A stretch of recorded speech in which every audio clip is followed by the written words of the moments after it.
Buenas noches, Fran. Hola, buenas noches. ¿De quién nos vas a hablar esta noche? Pues mira, hoy vamos a hablar de un personaje, estuvimos hablando la última vez de personajes de la historia del Conde de Saint-Germain. Hoy vamos a hablar de alguien que también tiene bastante relación con él, no en vano se decía que era discípulo suyo. Hoy vamos a hablar de Giuseppe Balsamo, más conocido como el Conde de Cagliostro. Era maestro resurrecto del rabo de la política alquimista y maestro copto. ¿Qué sabes Bueno, más de él, Fran? pues mira, eso es como se presentaba él mismo, ¿no? Maestro copto, pues bueno, los coptos son una especie de rama del cristianismo, ¿no? Que se practica prácticamente en la zona de Israel y poco más. Y esto de maestro resurrecto del rayo de la política alquimista, pues la verdad es que no sabemos muy bien de qué era, ¿no? Pero eran sus títulos, ¿no? Él se presentaba así y decía que había logrado encontrar el elixir de la larga vida, ¿no? O sea, la piedra de la eterna juventud famosa entre la leyenda de los alquimistas. Él, que efectivamente que era conde, decía que había vivido en la época de Jesús, que había sido amigo personal de Cleopatra, que había trabajado para Catalina de Médicis, que había sido discípulo del conde de Saint-Germain y que había utilizado varios nombres durante su vida como Ciccio, Milisa, Belmonte o conde de Fénix, Bálsamo, Mesmer, Arut y Dumas. Como vemos, él mismo se autoproclamaba con una extensa biografía. Sin embargo, bueno, el nombre último, el de Conde de Cagliostro, fue el más conocido de todos los que tuvo. ¿Qué sabemos de su nacimiento?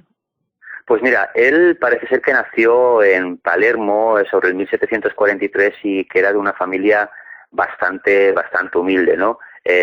Su madre, pues una señora viuda, le permitió una cierta vida callejera, pero cuando se dio cuenta de que quizás no era la vida más recomendable para su hijo, lo envía a un seminario y concretamente a un convento, al convento de la Misericordia. Cagliostro se fuga del seminario y del convento lo expulsan. Pero antes de expulsarlo, pues parece ser que el de la farmacia del monasterio dice que logra sacar unos secretos, ¿no? Una especie de libros de remedios y que un joyero le compró. No sabemos realmente qué es lo que vendió Cagliostro, pero bueno, esto es lo que nos cuenta la leyenda. Ya una vez lejos de Palermo, él inicia una vida de trotamundos, ¿no? Él mismo pues contaría años después que estuvo viviendo pues en Rodas, en el Cairo y en Alejandría. En 1765 no se sabe por qué, pues él logra ingresar en los Caballeros de San Juan en Malta, o sea, en los Caballeros de la Orden de Malta, una orden bastante reconocida en aquella época, donde se le considera como un gran médico.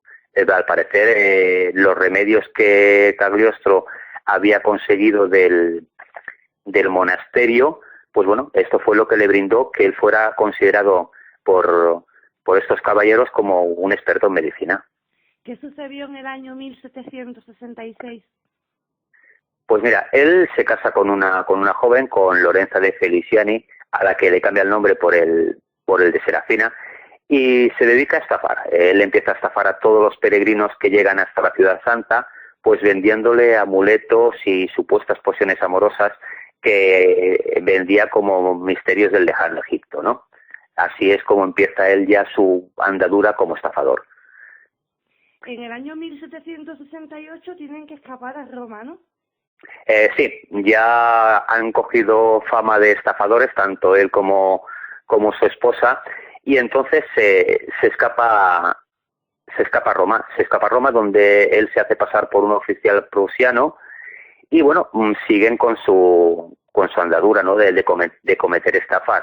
Se sabe que Cagliostro y su mujer hicieron estafas en Venecia, en París y en Londres. Bueno, en Londres se le conocía como un aristócrata sanador venido de Egipto. Después, más tarde, pues es admitido en una logia masónica de Londres, la Logia de la Esperanza, y se presenta como el emisario del Gran Copto, que según él era un superior desconocido que le había encomendado instruir en Europa el culto de la masonería egipcio. Cagliostro, por lo visto, fascinaba con sus trucos de magia y con sus ungüentos, ¿no? y bueno, dicen que llegó a elaborar el elixir de la eterna juventud. En el año 1779, ¿qué fue lo que pasó, Fran? Pues mira, en el año 1779 la fama de Cagliostro entre todos los altos, los oficiales o los maestros de su orden masónica llegó a tal punto que lo propusieron como gobernador ante la propia Catalina de Rusia para una región de la actual Letonia que se llamaba Curlandia. Cagliostro rechazó la propuesta.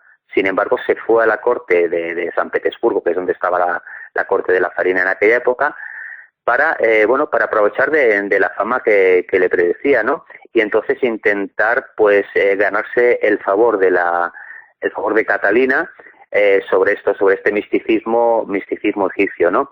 Dice que logra hipnotizar al duque Pablo, ¿no? El primogénito y heredero. Y bueno, al final lo que le pasa es que él se le considera un espía del rey Federico de Prusia y se decreta la expulsión. Pero entonces, fue cuestión de celos, ¿no, Fran? Bueno, pues esto puede ser una cuestión de celos o una cuestión de rumores de la corte, ¿no? Claro, me imagino que Cagliostro llegó a tener, pues de alguna manera, al hipnotizar a este niño, se había ganado los favores de la reina Catalina y quizás pues en la corte no gustó mucho que alguien venido de fuera, ¿no? Que un extranjero tuviera tantos privilegios. Entonces, pues bueno, se corrió el rumor de que era un espía y Catalina pues los puso. De todas maneras, a Cagliostro siguió con las suyas, ¿no? Cagliostro se fue a Estrasburgo y dice que allí cambió un poquito. Allí lo que se dedicaba era a alimentar a los pobres y a curarlos de sus enfermedades, lo cual pues le hizo que su reputación totalmente cambiara, ¿no? Esa reputación de estafador y mago y tal, pues bueno, le cambió totalmente. Pero no todo lo hacía gratis, ¿no? Porque a algunos pacientes sí les cobraba, ¿no? Claro, él en particular sanaba a los pobres, ¿no? Pero si algún adinerado lo iba a visitar, pues entonces a esa persona le cobraba dinero, ¿no? Dicen que entre las personas que lo visitaron fue la mujer de un banquero, que se llamaba Jacques Saracen, con unas fieles desconocidas. Cagliostro la ayuda y esto le dio a cambio un crédito bancario y una carta de agradecimiento que publicaron en toda la prensa parisina, ¿no? Entonces llegó a oídos de un cardenal de la época, el cardenal Rohan, que era muy próximo a la corte francesa, y bueno, a partir de aquí Cagliostro se introduce nuevamente en otra corte.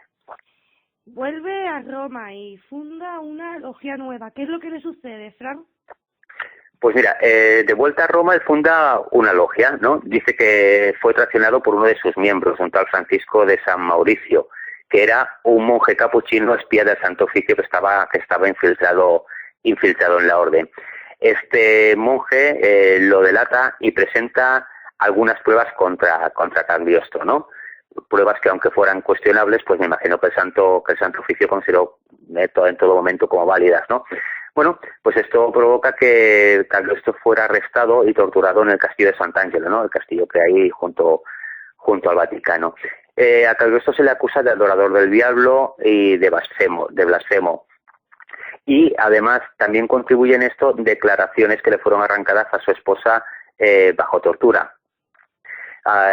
Con todo esto, pues bueno, la esposa se arrepiente de sus errores, pero Cagliostro no es perdonado en ningún momento. Cagliostro es condenado a muerte, se le encierra en la fortaleza de San León y en espera de la ejecución. Aquí la historia se divide en dos partes. Sí, unos cuentan que fue estrangulado, ¿no? Sí, unos cuentan que fue estrangulado el 26 de agosto de 1975 para evitar que alguno de sus influyentes amigos o de sus seguidores lo liberara. Esto es una de las versiones, ¿no?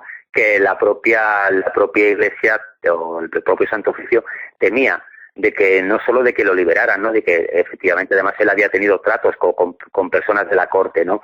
Y antes de que quizás pudiera hablar demasiado o alguno de estos hombres prominentes lo pudiera liberar por miedo a que dijeran sus nombres, pues que el propio Santo Oficio se encarga de matarlo antes de que lo ejecutaran, ¿no?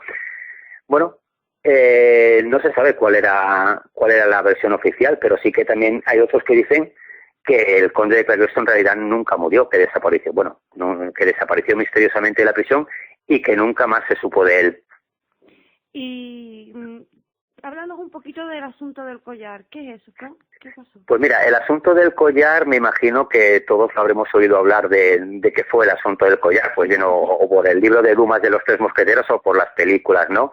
Es el famoso collar de María Antonieta, ¿no? En la época de Luis XVI, ¿no? Este collar que supuestamente le había regalado un amante de la reina, ¿no? Pues bueno, esto que conocemos, por eso, por la obra de los Tres Mosqueteros, pues dice que también estuvo involucrado Cagliostro, que Cagliostro jugaba un papel importante en el tema del collar. De hecho, él estuvo 9 meses también prisionero en la Bastilla y finalmente fue absuelto porque no se le pudo encontrar ningún tipo de conexión con este famoso asunto del collar. Y al igual que el conde de Saint-Germain, es conocido también por Giacomo Casanova, ¿no? Sí, parece ser que Casanova también, al igual que se cruzó en la vida de Saint-Germain, se cruza en la vida de Cagliostro, ¿no? Pero bueno, en este caso fue muy diferente, porque Casanova lo que dice es que un peregrino de tez morena le virló la bolsa en una fonda mientras se debatía amorosamente con su compañera de viaje, una tal Serafina, y que años después volvió a toparse con ambos en Venecia, esta vez pomposamente disfrazado de aristócratas. Bueno, aquí vemos cómo cambia un poquito, ¿no? En este caso, pues Casanova parece ser que se intentaba dejar seducir por esta Serafina mientras su esposo le estaba robando la cartera. Bueno, pues hasta aquí ha llegado el tema de esta noche. Bueno, Fran, muchas gracias por haber estado aquí esta noche y te esperamos la semana que viene. Vale, gracias a ti una vez más.